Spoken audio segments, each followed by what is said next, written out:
Hi! Welcome back to my YouTube channel. My name is Abigail Domingo Vlogs. You can call me Abby.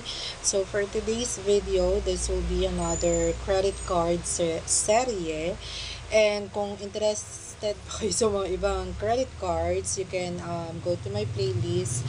Watch nyo yung mga tips kung paano kayo makakapag magiging free annual fee or paano ma-reverse yung annual fee nyo. So, you can go and check it on my channel. So, right now, for today's video, this is the first time I'm going to use the cash to go ng Metrobank. So, let us go ahead and check kung paano ba siya gagawin sa app. Though, meron na akong idea, pero I will guide you kung paano at saan nyo din siya makikita sa app. So, since nawala yung Citibank Payall, though bumalik na siya ulit, nasa Union Bank naman na siya, na-discover ko kasi si Metrobank, yung Pay Now nila, tama ba? Kamita ka ng term.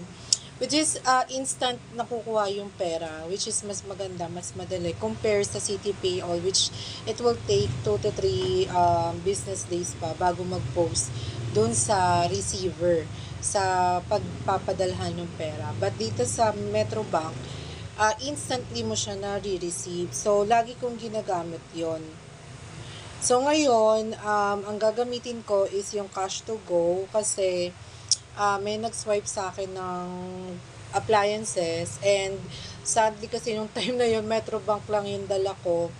And yung Metrobank hindi available for installment during that time doon sa specific na merchant na kinukuha na namin ng appliances. So, straight payment lang. So, since andun na kami, ayoko na bumalik. So, sinabi ko na straight payment tayo. Then, i-convert ko na lang siya sa installment. Though, there will be interest kumpara sa installment na wala naman. But, pumayag naman si ate mo. Kaya, ngayon, ipaprocess ko siya. So, please bear with me kung pahinto-hinto kasi nasa tindahan ako. Wait lang. So, ayun, naputol lang. May bumili. So, bear with me guys kung paputol-putol to pag pinanood nyo. Gawa nga ng nasa tindahan ako, nakikita nyo naman. So, pa-post lang ako ng video. So, ayun nga, yung amount nung item na nakunuha namin is 15,598 and pumayag or napag-desisyonan namin ni ate ng client ko then me na i-installment namin siya for 6 months. Wait lang po. So, ayun, syempre pupunta na kayo sa app sa Metrobank. Ayan, download kayo ng Metrobank. Ayan. So, punta tayo ng Metrobank. Siyempre, magla-login ka, 'di ba? So, once na maka-login ka, mapupunta ka naman sa dashboard ng app. And then, ako kasi, pindutin nyo lang dito sa bottom, sa top part, ayan, ito. Pindutin nyo lang tong, kung ilang yung percentage na meron na kayo. Para mang details nakita. So, click nyo lang yun, ayan. Tapos, scroll down lang kayo sa app. Ayan. Dito sa may part ng, wait lang. So, ayun. Thank you. Sorry sa post ulit. So, ayun na.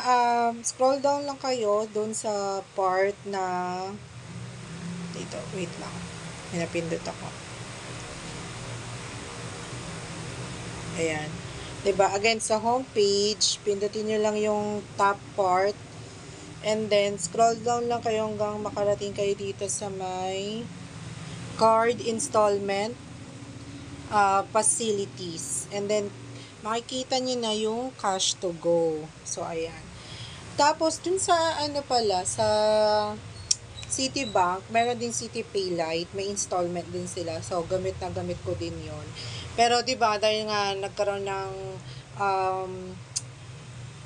with Union Bank, medyo natagal bago bumalik yung features nila or na-add yung features dun sa Union Bank. So, good thing meron pang mga gantong options sa ibang credit card. So, ayan na. So, we just have to, dito na sa cash to go, nakalagay na yung card number mo from kung saan manggagaling yung pondo. Sige po, thank you. And then, lalagay mo lang yung amount na specific needed. Po. Cash in, meron po. So, wait lang. So, ayun na, going back, ilalagay nyo na yung amount na kailangan. So, 15,598. So, and then, payment terms,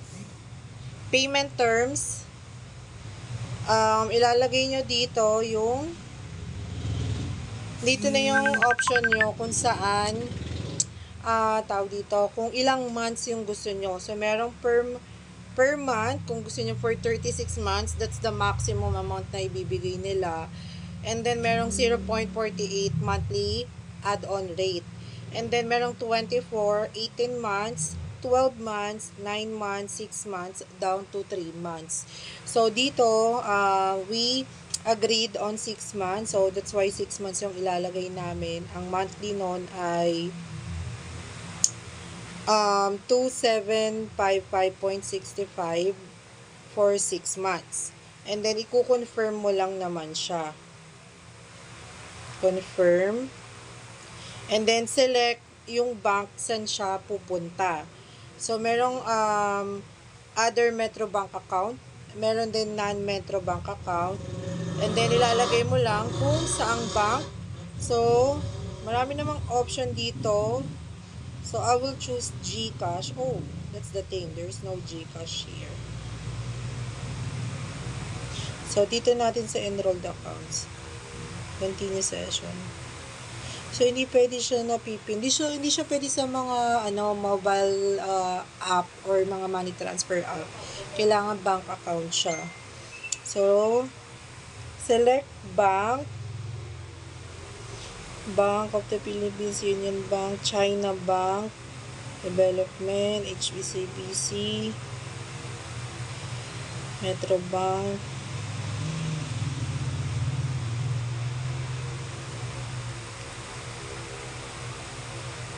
So, let's say Union Bank of the Philippines, account name, and then account number. And then, i-verify mo lang, then confirm. So, that's the how you're going to settle or how to process the cash to go. So, ayun lang naman. Hindi ko lang siya i-continue ngayon, pero yun lang naman yung process niya. So, sakto lang naman din yung tubo niya. So, that's it kung paano gamitin yung cash to go. So, next time, tuturo ko naman paano yung instant payment. So, I hope may natutunan kayo sa video na to kasi hindi ako pwede magtagal kasi peak hours na.